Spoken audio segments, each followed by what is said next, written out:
Hi friends, ఇక్కడైతే నేను మార్కెట్కి వెళ్ళేసి తోటకూర, పుదీనా, పాలకూర, కొత్తిమీర, మెంతికూర అలాగే కరివేపాకు తీసుకొని వచ్చాను. ఈ ఆకుకూరలన్నిటిని నీట్గా ఒలిచేసి ఉన్న మట్టి చూడండి ఎంత ఉందో. కరివేపాకు ఒకటే తొందరగా అయిపోతుందని అదైతే సెపరేట్ చేసేసి బాక్స్కి వేసేసి ఫ్రిడ్జ్లో అయితే పెట్టేశాను. ఇంకా పాలకూర కూడా మంచిగా అంతా తీసేసి ఒక బాక్స్లో అయితే పెట్టాను. నెక్స్ట్ ఇంకా తోటకూర అయితే ఒలిచాలి ఇప్పుడు. అలాగే నైట్ అయిపోయింది. సో డిన్నర్ కోసం నేను ఇక్కడ పాలు కాంచుతున్నాను. పాలు తాగము, పెరుగు కోసం. అవి పక్కనైతే రాగి సంగటి అయితే చేసి పెట్టాను. ఇంకా పచ్చడి అయితే ఉందన్నమాట. శనక్కాయల పచ్చడి, పల్లి పచ్చడి, పుట్నాల పచ్చడి కాదులేండి, శనక్కాయలు ఊరిమిండి అంటాం మేము.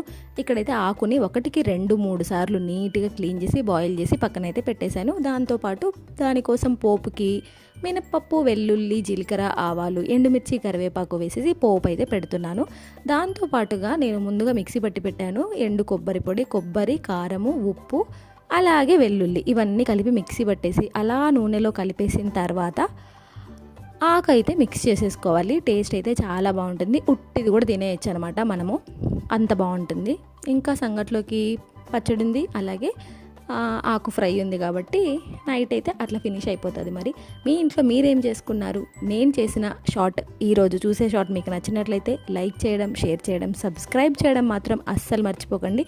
సంగటి అయితే ఈరోజు బ్రౌన్ రైస్తో చేసుకోవాల్సి వచ్చింది. వైట్ రైస్తో అయితే సంగటి చాలా బాగుంటుంది. సో సంగటి కూడా రెడీ అయిపోయింది, ప్లేట్లో సర్వింగ్ కూడా రెడీ అయిపోయింది. ఇంకా తినేసి తొంగోవడమే అనమాట. ఓకే, మరిన్ని వీడియోల కోసం మన ఛానల్ ఓపెన్ చేసి వరెవా వందన పేజ్ ఓపెన్ చేసి ఒకసారి చూసేసి ఏదో ఒక వీడియో నచ్చకపోతుందా ఒక లైక్ చేసి ఒక సబ్స్క్రైబ్ చేయరాదండి ప్లీజ్. బాయ్.